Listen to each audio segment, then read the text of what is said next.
Are we Okay, so recording that now? means it's recording. Man, that So stinks. let's just start with your story. Okay, let's restart. All right, so we just recorded half of the podcast and then learned that we were not recording, so this is take 2. Did you want to reset It's that? fine. Okay. Um We're new to this. yeah, we have no idea what we're doing. We're Uh, doing the best we can and failing our way to success. Um so my name's Tyler. I'm Jacob. And this is the What Do You Think podcast. We just wanted an excuse for us to get together because we were kind of struggling to find time to just hang out. And we kind of had both the idea of a podcast. We liked the idea, didn't really know what to do with the idea.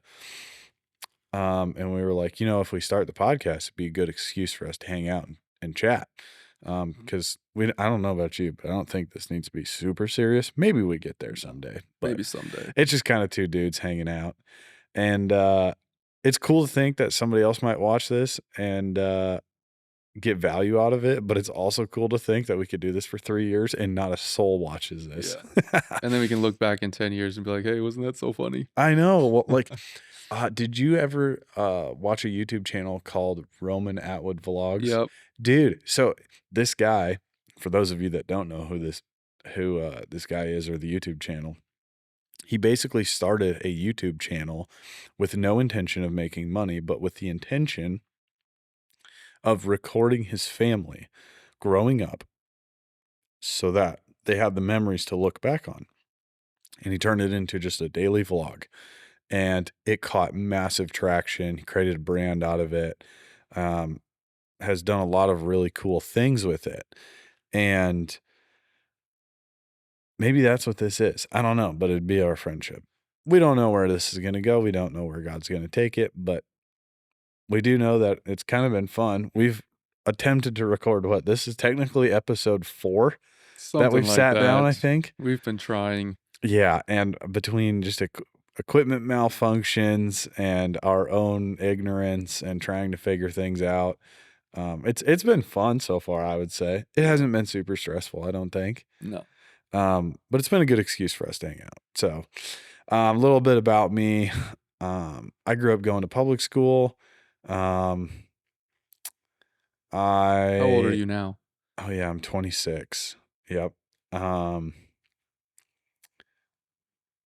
I I was very passionate about football, but in our school, our family name was, I grew up in a small town, and small towns are all about the local names, especially if you live in like the Midwest, it's about the local farm names. And we didn't have that. Um, so I didn't get a whole lot of time on the field. Um, and we weren't what I would call well off, um, growing up. So I just wasn't able to get as much playtime, and that's a whole deep dive rabbit hole into families paying coaches to have their children play on the field. But um, yeah, I loved football. I loved the game. I thought it was a ton of fun, and I really didn't know what position I wanted to play. I was a wide receiver because that's kind of how I was built at the time. I was taller, I was skinnier. Um, And so that's just the position that I ended up playing. Well, then later on, I want to say it was my junior year. Um, we were beating our rival team really bad. I mean, it was like 56-7. I mean, we were killing them. And the coach at halftime was like, anybody want to try their hand at being a running back? And he looked at me and he's like, you want to try it? I was like, sure, why not? Mind you, I'm a wide receiver, and so I have no idea what the running back does because I didn't need to know. Um, so I just kind of told the quarterback, I was like, just tell me which side of you to go on, and then I will find what I'm supposed to do afterwards. And I excelled really well. And so from that game on, I actually got my first touchdown too. Um, I did really well at that position, and so from that point on, I was our backup running back, which was really cool because it was a new position that I got to learn, um, but it was also a ton of fun because I didn't have any experience in it, and I just didn't know anything about it yet. Um, so I love the game, loved football. I got an invite to go to the University of Iowa's strength and conditioning camp, um, which they kind of like. That's like think of it like a funnel, right? To play for a college team, they have these camps that you can go to, and then they weed it down to more selective camps that you can go in, and then you can actually practice with the team, and they see how you jive, and then they um, look at their team needs, and then may give you an offer. I went to the strength and conditioning camp and didn't hear nothing after that, so that was a little bit of a bummer, but I still had a ton of fun, learned a bunch. Still love the sport to this day. Anything physical, I just enjoy. Um, I didn't know football was such a big part of your life. yeah, it which is weird because football was a really big part of my life back then, but now I can't play football, so it is less, and I just don't get the enjoyment out of watching football that other people do. Like what Super Bowl Sunday's tomorrow, and I'm gonna be honest. I who's playing? The Mavericks and the Rockets? Like, I have no idea. I know those are not football teams, okay, I do know that, but that's just I just don't follow it, and, How long did you play football? Like, what age did you stop? I think I started playing football in 6th grade, so 6th, 7th, 8th, 9th, and 10th. In 10th grade, I did well enough that they moved me up to varsity, um, and, I didn't play. I think I played, like, 2 plays that year on the varsity team, but it was still cool to, like, be up there with all those guys and, like, see how they play because 'cause they're older than you, so you have things to learn. Um, and I then was on varsity 11th and 12th grade, and 11th grade is when I got my shot at being a running back. I wish I woulda known. Because I found out that when I have the ball in my hands, I think I'm invisible and I will just run people over, but I didn't know that because I didn't have that opportunity, and you try not to do that in practice because you don't wanna get your teammates hurt in practice, but it actually worked out really well for us because there were a couple times that, um, in practice, like, I did well enough to expose some of the problems in our defense, and so we were able to solve them in practice and be better prepared for the game on Friday. But yeah, nowadays I just don't care because I can't play it. It's hard to get 22 guys together plus a coach. You know, it's just it doesn't work that way. So now anything physical, like I went bull riding one time. That was a ton of fun. Um, I did boxing for a short little while. Loved that. Um, I think you don't really know what kind of a man you are until you get hit in the face real hard, and then you kind of wake up and realize, "Oh, that kinda hurts." Okay. Um, so I just thought that was a ton of fun. I like going to the gym. I started really young in the gym, but I was too young, like, I just hadn't hit puberty or whatever. I don't know, but nothing happened, and then all of a sudden, I got I bulked up, and now I feel like I'm not yoked, I guess you could say, or ripped, but, I feel like I filled out pretty well. So later on, after or in high school, in the schooling portion of it, I, did really well in my classes, and I got all my credits that I needed done. And so basically my entire senior year, I was able to take elective classes except for, like, PE, which is fine. I liked PE. Um, and so I took mostly automotive and welding classes, and I really fell in love with welding, and I was really good at it. I just kinda had a natural knack for it. I just wanted to improve a skill, and I got really good at it. I got, AWS certified to 5G. I believe. Actually won the welding competition down at Kirkwood for stick and MIG welding. I won a MIG welder, gave me a little plaque for it. Um, and then, oh, when I graduated high school, I was 17, and there was a big factory in our town that I wanted to work at. I wish I would have gone to the union. Hindsight's always 2020, because I would be making a stupid amount of money right now. But that wasn't God's plan for my life. So when I turned 18, I started working at the factory. And the day I walked in there, I just knew that I wouldn't work there for more than 5 years, which was really weird because at 4.5 years, I'd worked my way up at the company. I was one of their best welders. And when they would get like a new welding machine in, they had a deal worked out with like Miller, where Miller would develop a new welder and they would actually send us one and they would give it to us for us to try and break. And I would break them because I would just weld that fast. I would crank the wire feed speed up if you know anything about welding, and the machine just couldn't handle it, even though the parameters would allow you to turn it up that high. And so they had to go back to the drawing board a few times with some of their equipment and be like, yeah, this is going to have to change.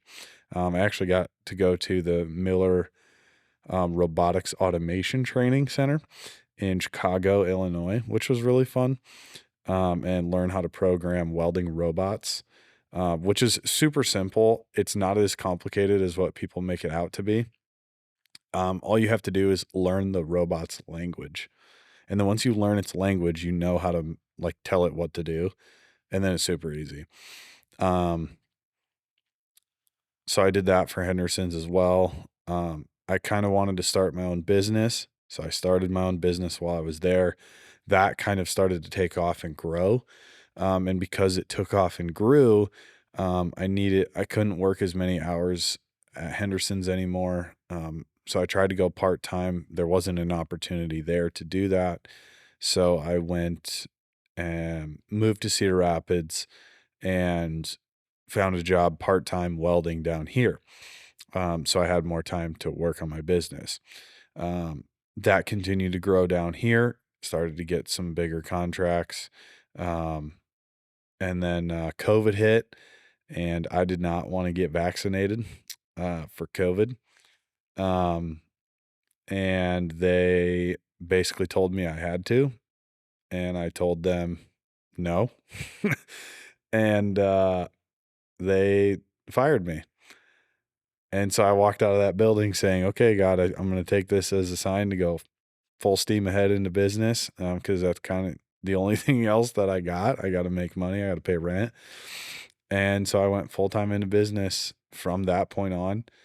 Um, and I did that for about 4 years. Had some really big contracts with some very big, um, known fast food restaurants.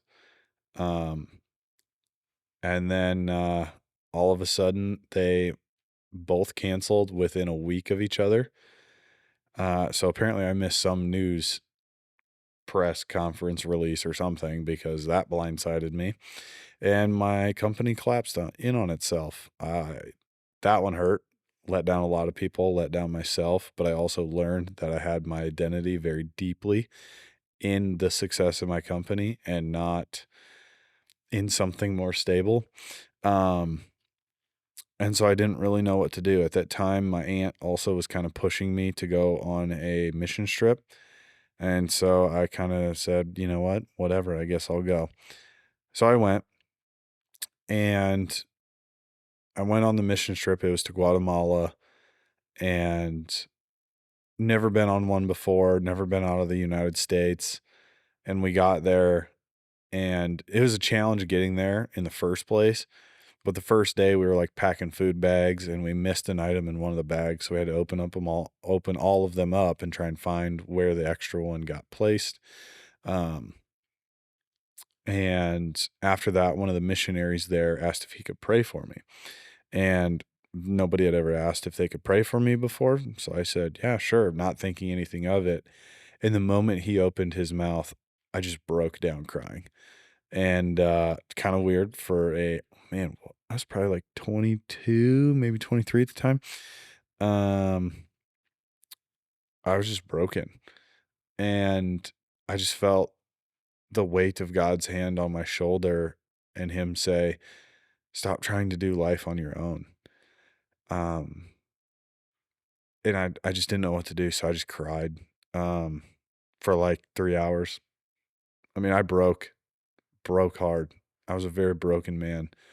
But through our time in Guatemala, I saw God move in ways that I didn't know God could, um, which when we got back to the States, I was just full steam ahead in chasing God. And so I got involved in the church that I'd gone to since I grew up, but I also because I grew up going to the church, I didn't really give it the God the weight that he needed in my life.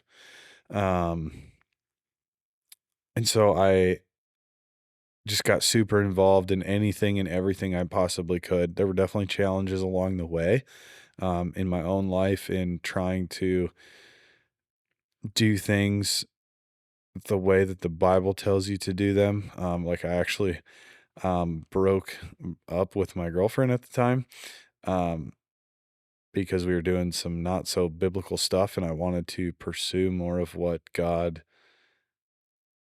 was asking of me. And I did the best that I could to protect her heart, but um, that's just not the way God designed it. So really made a lot of changes in my life. Mind you, my business failed, and I didn't really have a job at the time, and because I was full time in my business, and I was kind of on the verge of being homeless. I had a couple friends take me in. Shout out Megan and Rylan. Uh, you guys are awesome. Love you guys. Miss you guys. But they really picked me up in a time of need. They opened up their home, let me stay there. Because I didn't really know what I was doing, what to do. Um, Later on, I had gotten a deeper relationship with Christ, and I wanted more. And so I had grown up in what I guess you could call a broken family is. Like I didn't know it was healthy. Like I didn't know a typical family sits down for dinner. Well, I had never done that my whole life. Mom, and it's no blame to my parents. I don't blame them. There is forgiveness, but I just didn't know that was a thing, and so I wanted to experience a healthy family dynamic, and so I wanted to kind of move in with a family at church and see how it worked. Well, then the Stufflebeams came up, and they were like, "Yeah, sure, we'd love to help you out and have you." And so I actually moved into their home. Um, with their 3 little ones and, the wife's brother, and that has been monumental. I remember the, first time we sat down or they made dinner and, I got no money, right? We sat down for dinner and I was so, like, confused because we sat down, we held hands, we prayed over the meal, and then we all talked to each other. We didn't all just get on our phones, and I was just so taken back because it was such a new experience for me. I was just so not used to it. And so I've learned and grown so much in the time that I've stayed at their house. Man, I feel like I've lived there for like 3 years now. I've been there a minute. And I've learned so much. I still learn new things every day. Not only with the husband and wife dynamic, but also how much sacrifice it takes from the husband and the wife to raise children, to keep a house going, um, and to still stay connected with God, to still be a good steward of what you're given. And they're also homeschooling their children, and that is another big task on the plate, um, to try and tackle as parents. And I've just learned so much from them. Now I work a construction job, um, which has been fun. I think seasons might be changing here soon for that, but we're just going to see what God has in store. And, yeah, now I just sit as a, 26-year-old, guy that is extremely passionate about Christ, has a broken heart for the lost, for the people that don't know him, um, that have never felt his love, and I like diving deep down into subjects that are, I guess you could call taboo for people to talk about. Really, they're conspiracy theories, but I enjoy that because people don't wanna talk about them, but I do because I wanna know why people don't wanna talk about them. And, so I do as much research into those as I can while not, getting too far off into the weeds, and just enjoying the opportunity to live life. I do think that is an opportunity at any moment. God can decide that our time here is done. And so every new day is a new opportunity. And I really do believe that. So that's a little bit about me. Cool. What about you, Mr. Huber? I didn't know some of those things about you. I didn't know about that many physical things were important to you when you started, like football and Mhm. lifting, and I don't know. You named a lot of things. How did Yeah. how did those? Do you say? How did they shape you? I'd say they've definitely impacted my desire to be conscious over my physical body's health, um, as well as the importance of being strong, not in a showman's style, like a bodybuilder where they look really strong, but in a functional strength. Um, Especially like with some of the stuff that I've been doing lately. Like we just built a retaining wall that was 9,000 blocks, 80 pounds a block. For quick math, that's 720,000 pounds of concrete blocks that we stacked. That's a lot. Yeah. And it's that functional strength that I think is really important in your life. While, yes, being able to curl 50 pounds isn't going to make a significant impact in you peeling potatoes, but it will make it easier when you're holding your kid because they're crying. Um, and so that's where I think that ideology has been shaped by my involvement in physical sports and growing up going to the gym with my cousin. Um, I would also say like I think physical strength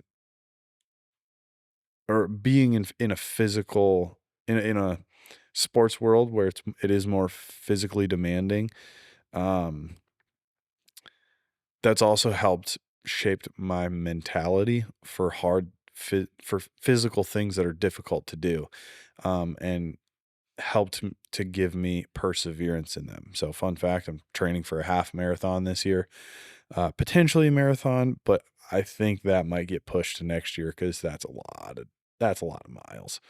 Um, but the mentality aspect of it's like, okay, it's hard.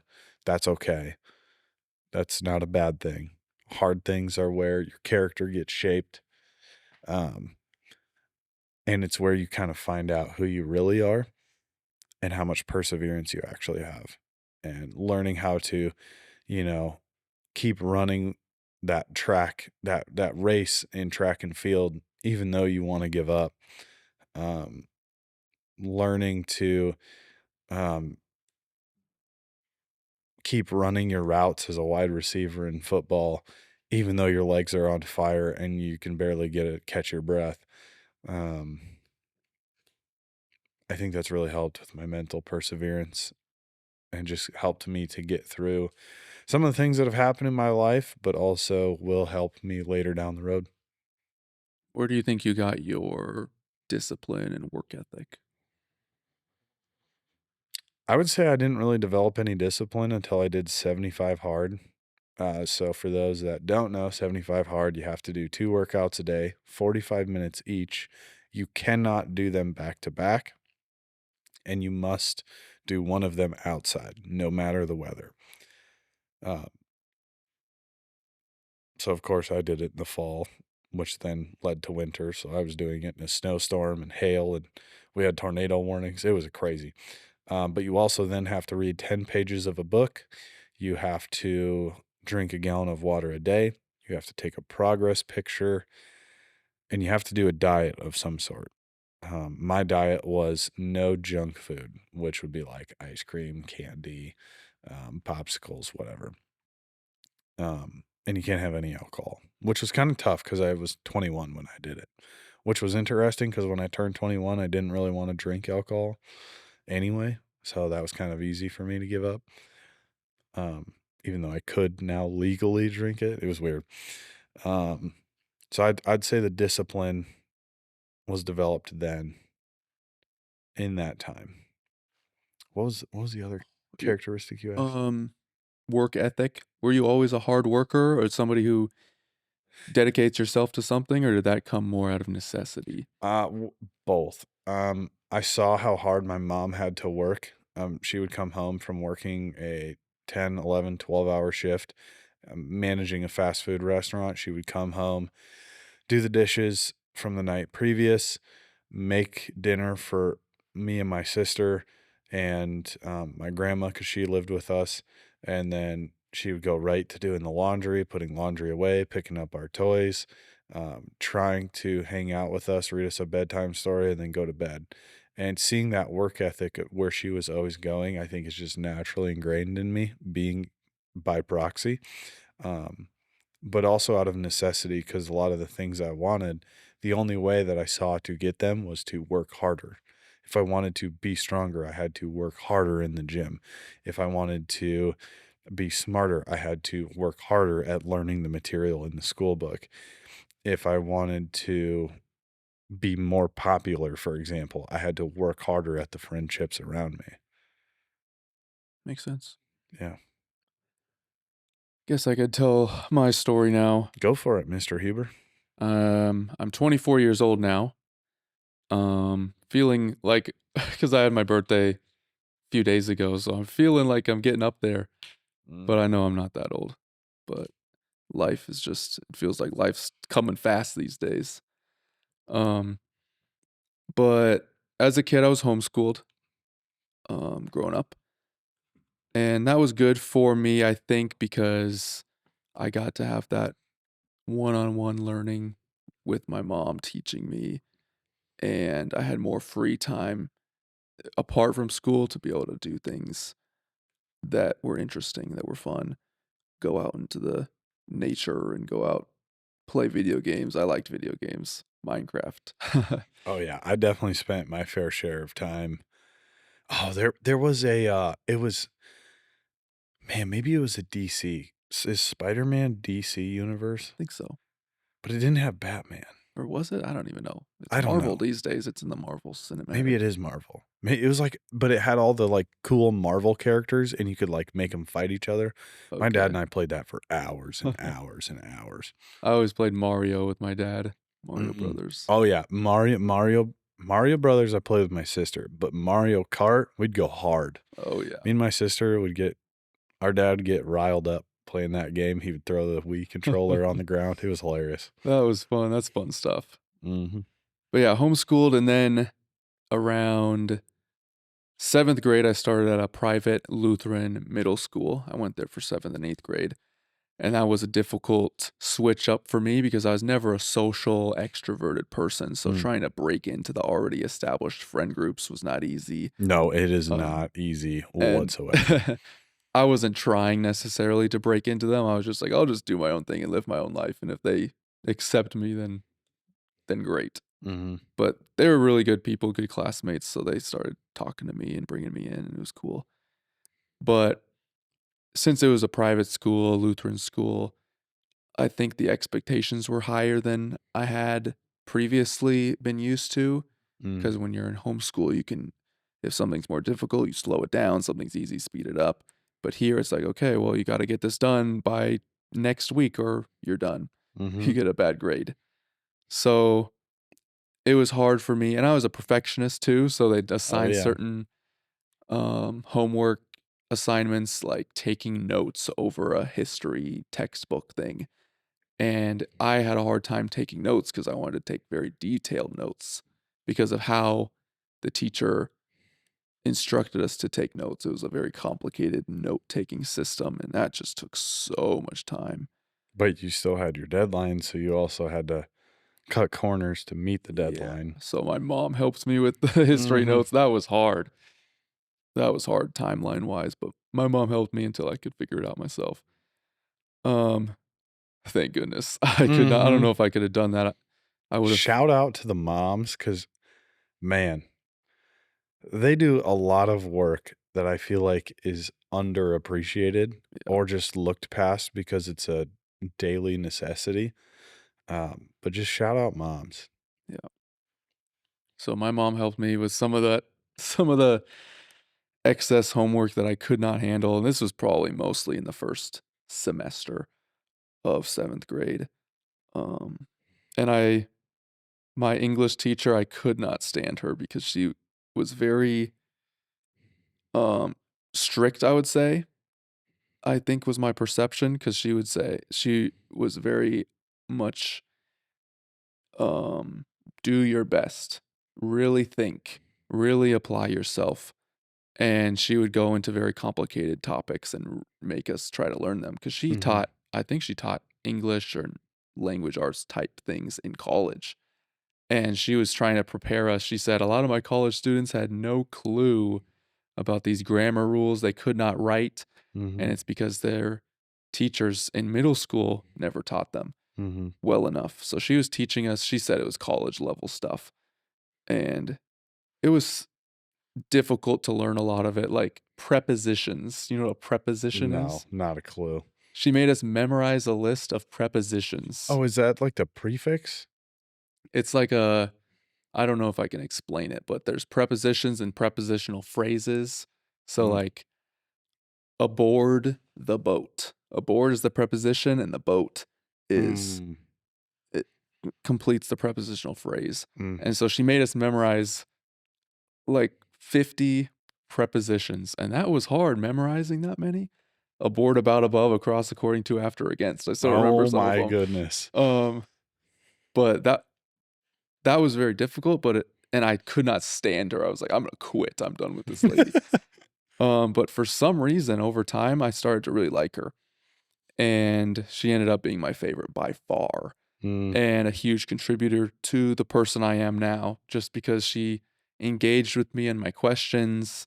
I could ask any silly semantic question. I could challenge any grammar rule, apply it in any situation, say, "This doesn't make sense. Why do we say we get a haircut when it's hair's cut? It should be hair's cut, right?" Weird things Heard like that. that. Um, and she would actually engage, and it was really fun. And she got me thinking about business and politics. I think she kind of sparked Mm. those interests in me with certain papers she'd have us write. Um, and the big thing that she taught us, I think she would always emphasize critical thinking. You have to be a critical thinker. And that I really took a hold of that critical thinking aspect. Um, and she told us also, if you want to be a good writer, you have to be able to pull from a lot of different sources and compile it into one thing. So sometimes she'd have us for class, we just watch some sort of a film, and she'd be like, "Pay attention to this really deeply and then put that into your brain, and you can pull from Mhm. principles from this later." And I took that with me for sure. And so I just try to absorb everything I could so I had more things to pull from in Mhm. my critical thinking process. And so really appreciated her. She was awesome. But after middle school, I went to Kennedy High School for a semester. And by comparison, I did not like it because after my 2 years at this private school, going to a public school, first of all, there's way more people. And I'm still not a super social guy. So I didn't want to have to try to work super hard to try to make friends. Mhm. Additionally, the people who are at this public school, it's like not the type of person that I necessarily want to have in my close circle or Mhm. influencing me, because I've always heard growing up, like, you are the product of who you hang out with. So I Mhm. believed that and I agreed with that, and I didn't really make very many friends in high school, in that semester at least, and, I played golf on the golf team, that was fun. Mm. That was I the reason I picked up golf was because I think it was because Donald Trump played golf, and I it not necessarily that I was some Trump super fan, it was that I thought business people played golf, and I was super Mm. into business. Yep.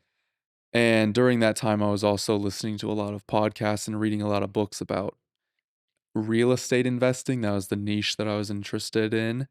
I listened to the Bigger Pockets podcast every day, I listened to probably 600 episodes of that thing, it was so good. Man. Um, Learned a lot about real estate, and I just liked the math, the simple math of money, of you make an investment, you get a return, and how it compounds, and how you can leverage your investments, and how you can write off your taxes and things like that. Just love Mhm. that. So that's kind of what I thought I was gonna be doing with my life, some sort of a business thing, hopefully in the real estate industry. And, but of course I had no money. I didn't have a job, I had no money.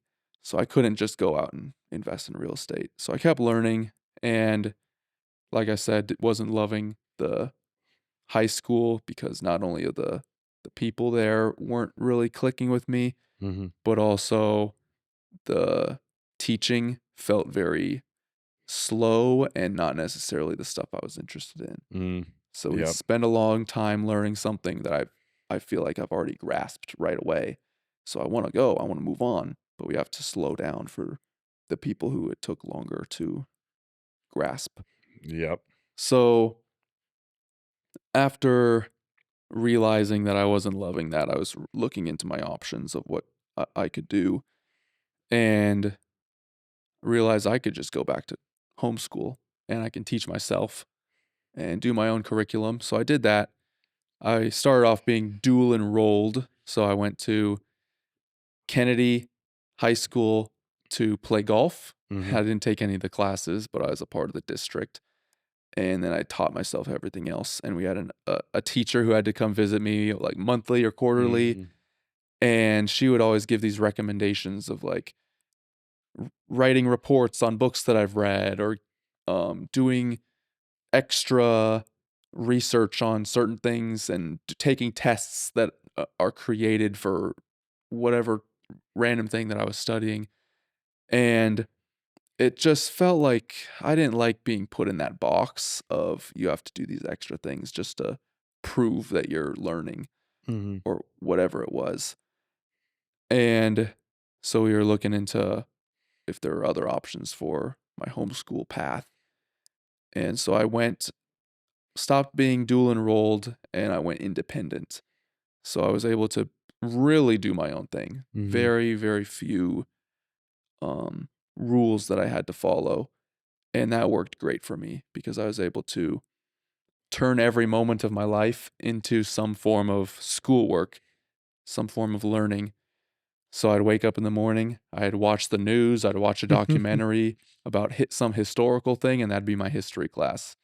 After lunch, I'd go play golf, and that'd be my PE class.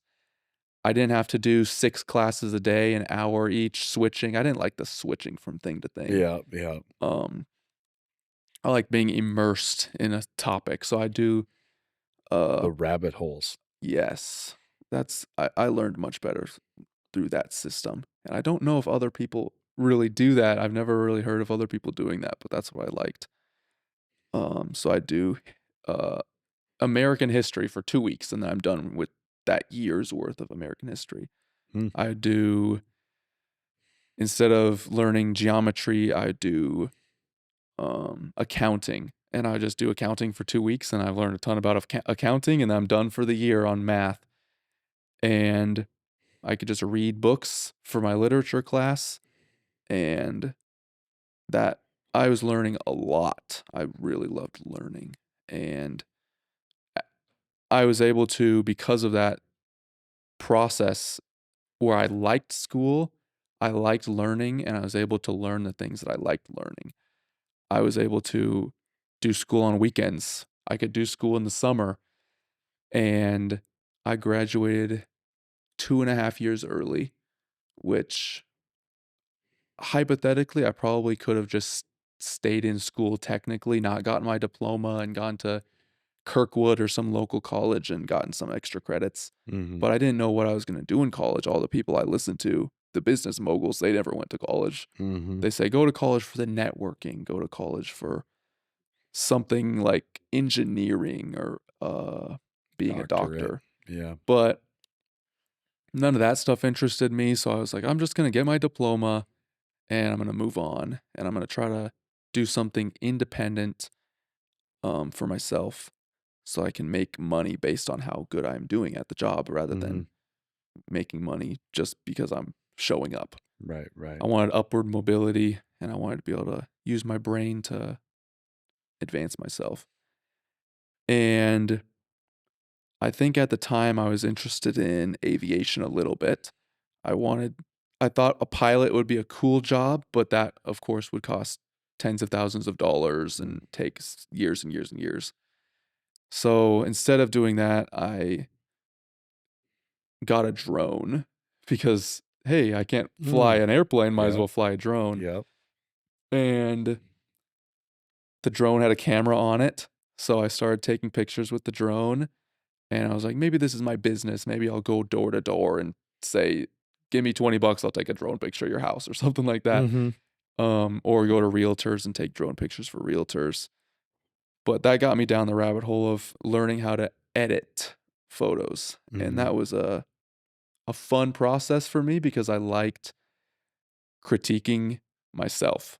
I liked looking for the issues and fixing the issues and then improving gradually. Mhm. Um, that probably had some harmful effects on my mental because I was training myself to look for the negative, training Mm. myself to see everything wrong, and that amplified my perfectionistic tendencies.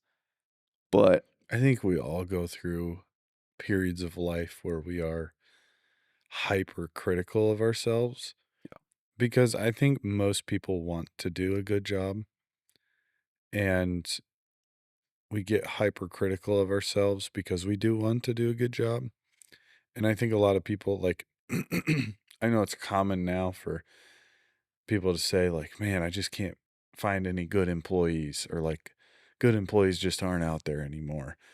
Well, I think they were, but instead of backing down slowly from being hypercritical, they realize that they just can't achieve that perfect result, and instead of saying, "Okay, you know what? That's okay," um, they just go from one end of the spectrum to all the way to the other and yeah, just say, "Whatever, I don't care at all." yeah.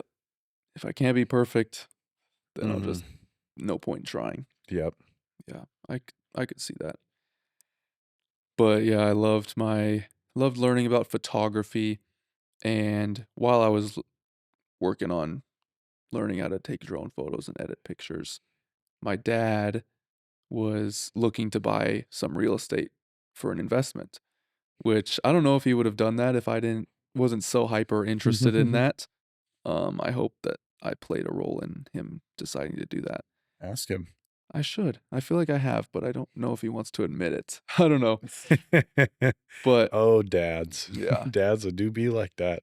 So we were shopping around and he let me come along so I could learn everything. I went to like the landlord training class that the county puts on, and that was good stuff to learn. And I got to look for houses, um, send him houses I liked on Zillow. I sent him one that I really thought was a good deal. It was right by a golf course, right by Twin Pines. That's a good deal for you. Yeah, but it would have been an investment property, and so that one, he set up an appointment with the realtor, and we looked around, and it was a split level, Mm, which our realtor said is not always as desirable for an investment because you limit your number of people who could stay there because you have to go upstairs yep, always. yep. Um, And we realized it just wasn't in amazing shape, but that realtor was the one that helped us find what we ended up getting, which was great for us in our situation. We got 2 duplexes on 1 piece of land, and the value has appreciated significantly, and now we have 2 Airbnbs and 2 long-term rentals, and it's been very good for my parents. But this realtor, while we were closing the deal, she was asking me about what am I doing with my life? What is my career goals? And I was like, well, I got a drone. I was thinking about maybe doing drone stuff of drone photos for realtors or for Mhm. homeowners or whatever. And she was like, well, every time we list a house, we have to have pictures of the interior and the exterior. And usually when we pay somebody to get those, they will offer drone stuff as an upsale.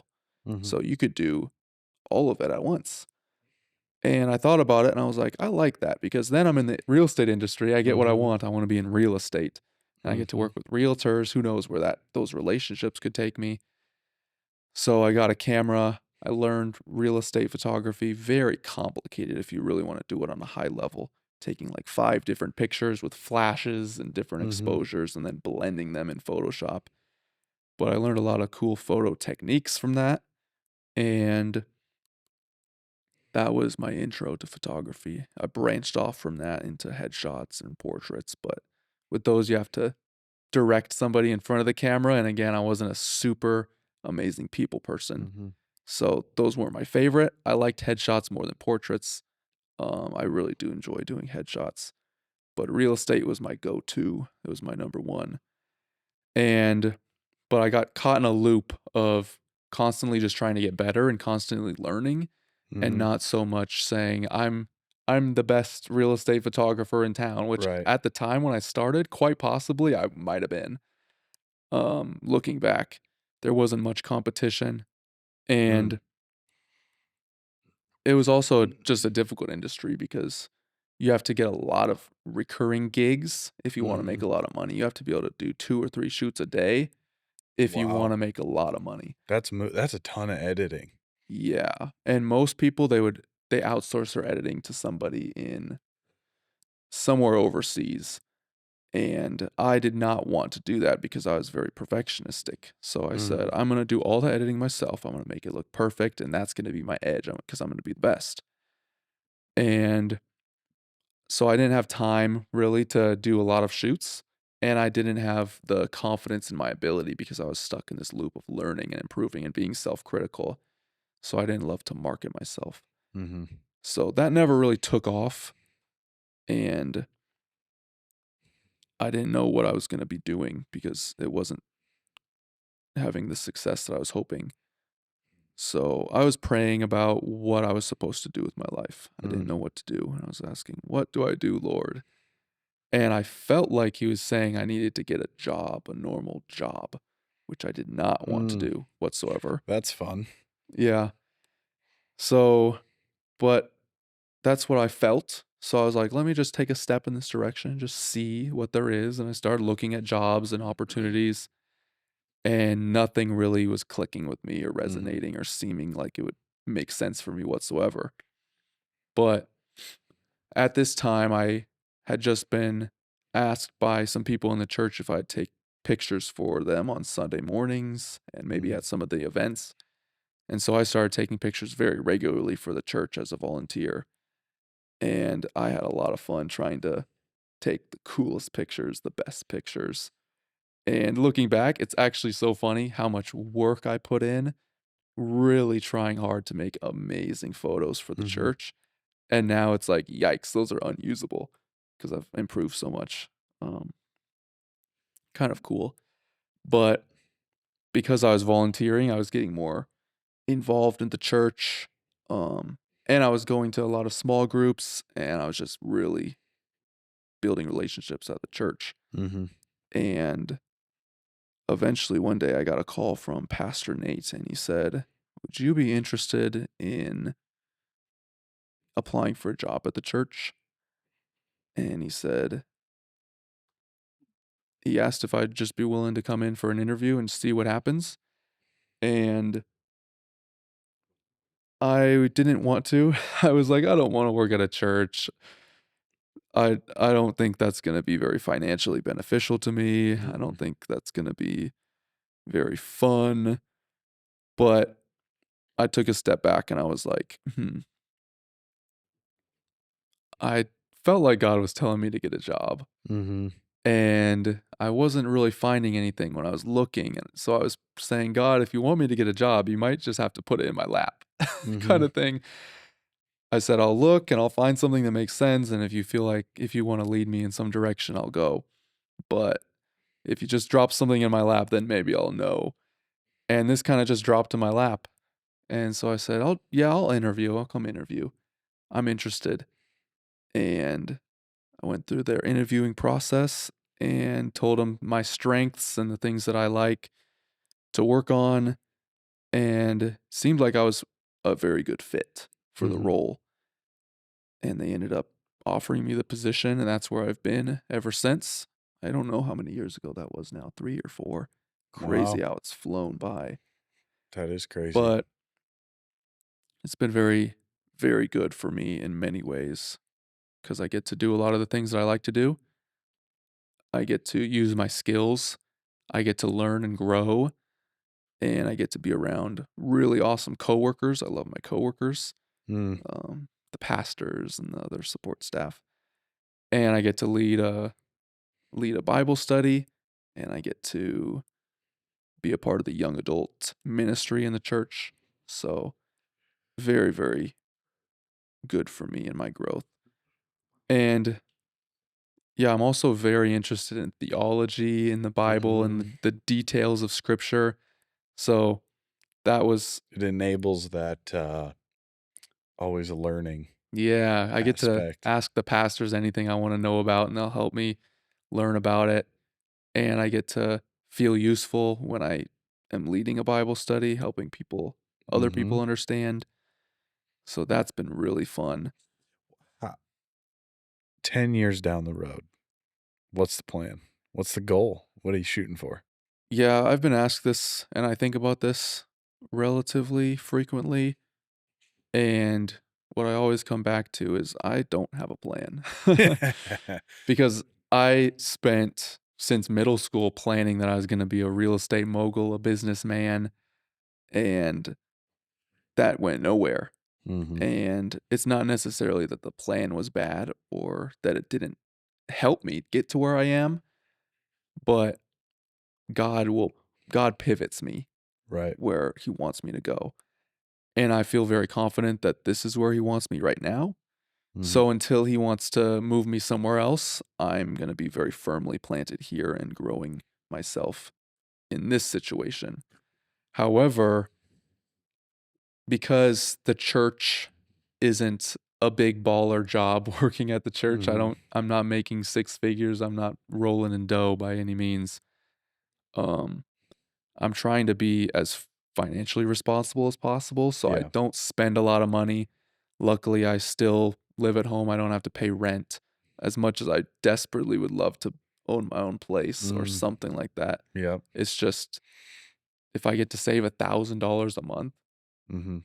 it's so hard to bring myself to Are you actually do that. saving that $1,000 a month? Yes. Hey. Yes, if not more, Hey, you're just gonna skip the apartment deal. You're gonna go straight to buying a house. potentially. And you won't have PMI. You'll have your 20%. Yeah. So I am being very frugal, trying to save everything I can. And I'm learning about finances even more. Mhm. That's my probably number one interest apart from scripture and church things Mhm. is investing in finances. So I've been spending a lot of time, like even this morning, you said I'll be 30 minutes late. So I spent an extra 20 minutes reading some Yeah, book. I fun fact for our 8 listeners, I went to volleyball last night and it goes till about midnight, and, I haven't been sleeping really well, and last night was my first night this week where I actually got some good sleep, and I don't know if you've noticed, but I've yawned a few times, and, I am still just exhausted, but I was so I slept in and I was gonna be late for the podcast. So I literally woke up and was like, "Uh-oh," and I texted you. That was the process. There was Yeah. nothing in between. I was kinda glad that you said that because I was like, "Yes, I get 15 more minutes. I Oh, wanna yeah. read this book." I still gotta read my 37 pages today. Yeah, forget. Yeah, I know. But that's been my primary focus in my free time is learning about financial responsibility, investing, trading. Not that I'm a trader, but I'm just learning about all the ins and outs of Mhm. that world. Yeah, A lot of fun. it's good. That's good. Well, that's a little bit, about us. What are our goals for this podcast? I think we just wanna talk about things that are interesting. Yeah, so there is no specific subject. I think a lot of topics that we talk about are going to bring God into the picture because we both stand on that foundation. Um, and it is very near and dear to our hearts. Um, and we also do believe in what the word says. Um, so if you don't like that, we would encourage you to continue to listen. Hopefully, you can learn something um, that you may not have known before. Um, and we just encourage you to kind of dive deep into the rabbit holes that we will be going down because I'm sure I already got the first one that I want to go down. I may venture down it today um, of just random topics. I mean, I wouldn't say really anything's off limits. Yeah. And if you got any suggestions, feel free to tell us something you want to hear us talk about. Not that we have anything super important or relevant or new to say, but we just encourage you to join us on the conversation. We're just two dudes trying to have a good time and actually hang out because we couldn't figure out a way to do it. Yeah, people say, "Find a niche." You wanna pick a niche and go really deep in that niche. I think you got to, but a funnel starts broad before it narrows Yeah, down. maybe we'll get a niche someday, but right now, we Or, just wanted to hang out. We wanna talk about what we wanna talk about, so we'll let you know what we think and let us know what you think in the comments, and we love the back and forth and discussion, engagement. Mhm.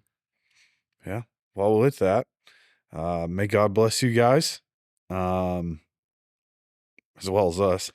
Uh, thank you for listening. Share it with your friends. Drop us a review. Write a comment. Wait, what do they say in the YouTube videos? Like, share, and subscribe. Yep. Yeah, no, we can't do something cringy like that, bro. We're not, yeah, It's not cringy to like, share, and subscribe or but it is comment. appreciated. Leave a Uh, comment. dude, what if we do become Joe Rogan someday? Like the new Joe Rogan 2.0? That'd be kind of weird. I never wanna be the next something. I wanna be the first. We're gonna be the first Jacob and Ugh, Tyler.